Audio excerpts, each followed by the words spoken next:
Part 6, Red Wine. Red Wine, you don't know how tired I am at the moment. This is, but you, you've been patient for so long, so I've just tried to do all these videos at one time, you know? Okay, let's go through the rest of your video.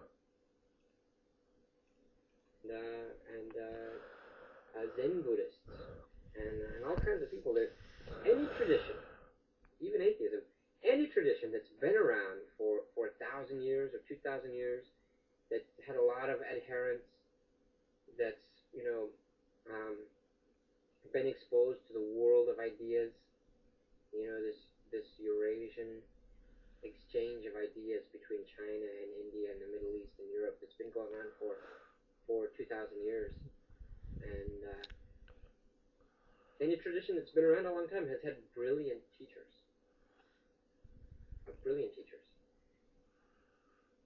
They all have great logic. They just have different premises. And they also even disagree. One of the premises they disagree about is the role of logic and reason. But that doesn't make them less intelligent. That just makes them, they just have a different thought of what's allowed. And so ultimately, what comes to the point is a great quote, and I think your third video, one of your videos, where you said it's quite clear that Islam is the one true religion. It's probably not. It's not clear to me at all. I know, Ridwan, the reason why it's not clear to you is because obviously you've chosen to be an atheist, yeah? Now, you believe that there's nothing that created this universe. Now, when you say atheism obviously is clear to you. To me, it's the complete opposite. Yeah, it's the complete opposite. Look, that's what I'm trying to say. You seem like a rational guy, someone who can think of this, that, whatever. But at the end of the day, like, Red One, to believe that this universe, yeah, came about by accident, that photosynthesis came around by accident, that ozone layer came around by accident, to believe that we have summertime and wintertime, all these things are working perfect just one by accident. I couldn't even force myself to believe it, even if I wanted to. It's an impossibility. It's an impossibility to believe, yeah, that that if we were too near to the sun we would burn, and if we were too far away we would freeze, and we just happen to be in the right place. It's an impossibility. It's a possibility to believe, that we're human beings, we need oxygen, and there's trees that use oxygen, and we actually have facilities in our body that make us, breathe in oxygen and deposit or get rid of the carbon dioxide. Basically, what I'm basically saying to you, that I find it immensely, like, I don't even know what the word for it. It's just not conceivable. It's not conceivable that this world can come about for nothing. That's why it's going to be impossible for atheists to make me believe in atheism, because they want you to believe in nothing, How can you believe in nothing with no proof? Because there's no proof for it, because there's nothing. Like, you see what I'm saying? It's like, I want you to believe in nothing, and my proof for it is nothing. It doesn't make sense.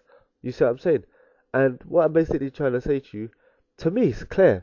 You know what I'm saying? I didn't come to Islam like overnight. You know what I'm saying? But what I'm basically trying to say is that atheism, one, is not. I don't believe. One, it's not natural. It's not a natural belief. It's not something that human beings are created with. No one wakes up. No one naturally be an atheist. You go to anywhere in the world. You go to the Amazon. You go to the desert. You go to any remote place. They all believe in God. Yes, they commit blasphemy, but none of them believe. There's no atheists out in the Amazon and the desert and none of these places. Why? There's never. Because it's not natural. When you travel and you see the creation and you see the sun and you see the moon and you see the stars and the skies, it's a natural belief to you. And I swear, every single atheist that is in a plane, and it's going to crash, they don't call on Darwin. They don't call on Dawkins. They don't call on, all these philosophers. They call on God. Now, you're not going to admit it to me. They're not going to admit it to me. But I know it's true. I know when, someone is in a plane and that plane is, the pilots told you, listen, I've got no control of this. We're going to crash. You know what I'm saying? The chances are we ain't going to make it out alive. I know that atheist starts praying. Because as the Quran says, that every child is born on a fitra, the natural innate belief to believe in something greater. and it's their parents that make them a Jew, Christian, or an atheist, because there's a natural belief to believe in God, red one, you know. But I think a lot of people, they turn away from believing in God because they know that means limitations on their lifestyle. And people want to be free and enjoy themselves. And this is my just take on it. To be honest, when I speak to atheists, I don't believe that they don't believe in God. I believe honestly that you know that they've chosen this because they basically want to free themselves from rules and regulation and so forth, and that basically they just want to basically come up with their own philosophy. Because it's inconceivable. It's not natural. It's not. It's not uh, a thing that human beings can come to. Naturally. No one disbelieves in God or a supreme. Forget the name God, um, the supreme being or supreme force, nature, whatever you want to call it. No one disbelieves in that. Um, as a young teenager when they're born and stuff like that. They have to be brainwashed to believe, or they have to be programmed to believe that. And I hope you don't take what I'm saying offensively. I'm being real for you. I'm trying to respect you. I'm not trying to diss you. But there's no point us talking and being nice to each other if we don't get across what we actually believe. You know. All right, you say Sikhs believe that dung is God, and so therefore that's ridiculous religion. What's the assumption there? The assumption is that dung isn't God. Yeah. Look, if someone believes that God is everywhere and God is in everything, and is created, God created everything from Himself. That means the devil comes from God. That means hell comes from God. That means uh, uh, that all these bad things or so forth, yeah, basically, like they came from God within His essence. That doesn't make sense. You see what I'm saying? You know what I'm saying? At the end of the day, if you still have your connection with God or the Creator, you know that praying to a mouse is wrong. You know that praying to a statue is wrong. You know that praying to a monkey is God. You know that praying to a stone is wrong. Why? You know what I'm saying? Because it's not God. So what I'm trying to say is every other religion of God, ends up worshipping the creation of God, whether it's intentionally or unintentionally. You see what I'm saying? God couldn't be such a thing. So you're limiting God. And the Sikhs are going to have some kind of response like that.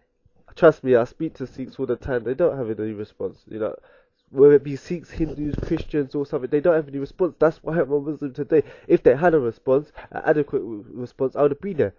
Look, it's much easier for me to have stayed as a Christian. All you have to do is go to church on Sunday, believe Jesus died to save your sins, and that's it. Do you understand? Do you know how easy that is? All I have to do as a Christian, believe that Jesus died to save my sins, yeah? Go to church on Sunday. Well, that's not even written in the Bible to go to church on a Sunday, and that's it. Or even to go to church is not written in the Bible. But anyway, all I have to do is believe that Jesus died to save my sins and live my life, enjoy myself, and be a generally good person. That's easy. I could have stayed a thingy, but the fact is, the Bible has errors in it. It says God gets hungry, God gets thirsty. God forgets, God gets overpowered, God gets told to repent. This is not a book from God. Now, you know what I'm saying? Same thing. Sikhs books, Hindus books, same thing. I'm not saying this arrogantly. I'm saying it because it's the truth. You know. And as for limiting God, no. See, Muslims are not someone that believes that God can do anything. I don't believe that God can. I don't believe that God can be oppressive. I don't believe that God can lie. I don't believe that God could be unjust. I don't believe that God could be ignorant. I don't believe that God could be limited in seeing. I don't believe that God could be limited in hearing. I don't believe God could be limited in wisdom. No, I don't believe that God could do everything. And the premises aren't clear at all. There's almost an infinite number of premises that we could take.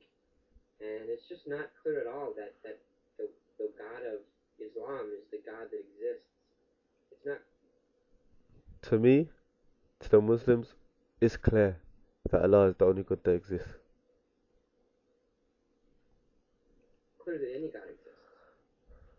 And either by mathematical kind of proof, philosophical proof, or by scientific evidence, there's no way to prove that God exists.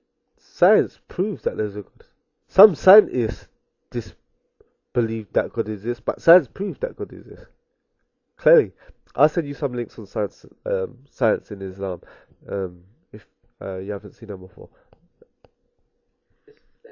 I or that nearly anyone else knows about. And